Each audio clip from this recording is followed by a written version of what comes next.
organisations. Of course, Palestinians have been telling us for decades, that they've been living under a regime of apartheid imposed on them by Israel. We, however, have not been listening. At the outset, it's important to be clear about the exact nature of the crime of apartheid. The UN Convention on the Suppression and Punishment of the Crime of Apartheid outlines in great detail why apartheid is a crime against humanity. It states that policies and practices of racial segregation and discrimination are crimes which violate the principles of international law and the Charter of the United Nations. The Rome Statute establishing the International Criminal Court describes the crime of apartheid as crimes committed for the purpose of establishing and maintaining domination by one racial group over any other racial group and systematically oppressing them. And Minister, that's exactly what Israel has done.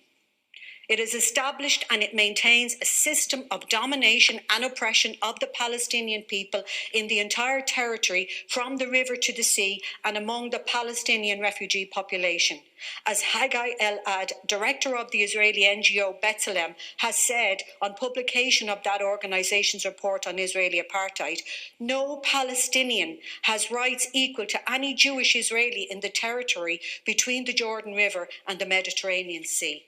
The primary objective of a colonising project such as that practised by Israel is the control of territory.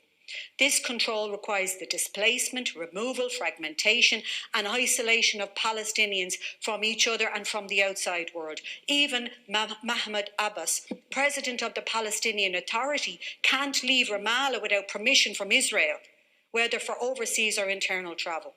Everything we see, Minister, whether forced removals and transfer, demographic manipulation, land grabs, settlement expansion and settler violence, the construction of hundreds of kilometres of walls and fences, the endless checkpoints, the separate roads for Palestinians and Jewish settlers, the different laws for Jewish Israelis and Palestinians, the administrative detentions, the system